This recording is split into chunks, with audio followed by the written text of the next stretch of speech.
Halo, perkenalkan nama saya Masuna Kabalu, NIM 2302420. Baiklah, saat ini saya akan membahas dua metode peramalan yang sering digunakan dalam analisis data dari waktu, yaitu single simple smoothing dan double exponential smoothing. Kedua metode ini digunakan untuk memprediksi nilai masa depan berdasarkan pola data sebelumnya. Nah, peramalan dilakukan dengan melihat data historis dan mencoba mengestimasi kondisi di masa mendatang. Untuk itu, kita perlu menghaluskan data agar pola aslinya terlihat lebih jelas.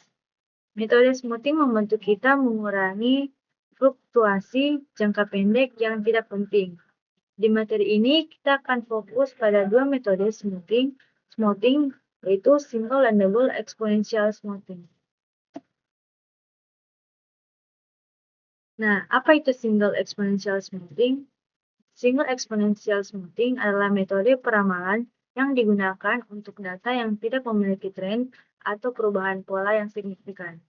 Artinya, datanya relatif stabil dari waktu ke waktu. Metode ini hanya menggunakan satu parameter, yaitu alfa, yang menentukan seberapa besar bobot data terbaru dibandingkan hasil ramalan sebelumnya. Nah, mekanisme kerja pada dasarnya, tiap nilai ramalan merupakan gabungan dari dua hal, yaitu nilai aktual terbaru dan ramalan sebelumnya.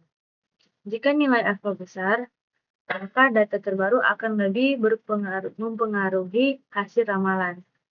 Sebaliknya, jika alfa kecil, maka ramalan yang lama memiliki pengaruh lebih besar. Rumusnya seperti yang terlihat di slide, yaitu S aksen T sama dengan alfa dikali data aktual ditambah 1 minus alfa dikali nilai ramalan sebelumnya. Nah, mengapa double smoothing dibutuhkan? Single smoothing hanya cocok untuk data yang tidak memiliki tren. Tapi dalam kehidupan nyata, banyak data yang naik atau turun dari waktu ke waktu.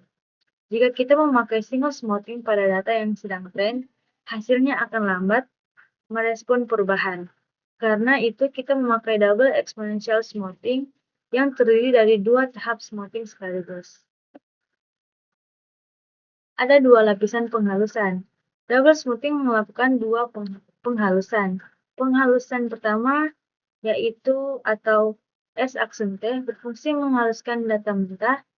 Penghalusan kedua yaitu S double aksen T berfungsi menghaluskan hasil smoothing pertama. Dengan dua tahap ini, kita bisa mengekstrak dua komponen penting, yaitu level saat ini dan tren dari data. Nah, rumus inti double smoothing. Pada tahap pertama, kita menghitung S aksen T dengan rumus yang sama seperti single smoothing, kemudian S double aksen T dihitung dengan cara yang serupa. Namun inputnya adalah S aksen T, bukan data aktual. Dengan dua nilai ini, kita bisa melanjutkan ke langkah berikutnya, yaitu mencari level dan tren. Nah, kita masuk ke membentuk level dan tren. Level atau A aksen T adalah perkiraan posisi dasar data saat ini setelah mempertimbangkan tren. Rumusnya adalah 2 kali single smoothing dikurangi double smoothing. Sementara itu, B aksen T menggambarkan tren atau arah perubahan data.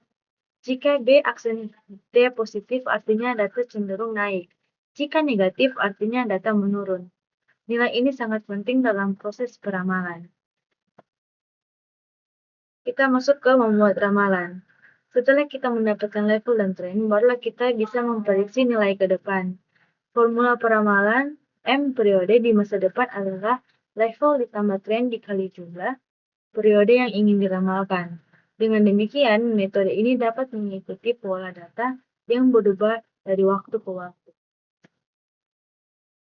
Nah, dari penjelasan tadi, kesimpulannya adalah single exponential smoothing cocok untuk data yang stabil, sedangkan double exponential smoothing digunakan ketika data memiliki tren tertentu. Kedua metode ini sama-sama menggunakan parameter alfa, sebagai faktor penghalusan. Pemilihan apa yang tepat sangat mempengaruhi hasil prediksi. Dengan memahami kedua teknik ini, kita dapat melakukan peramalan yang lebih akurat sesuai kondisi data. Sekian dan terima kasih.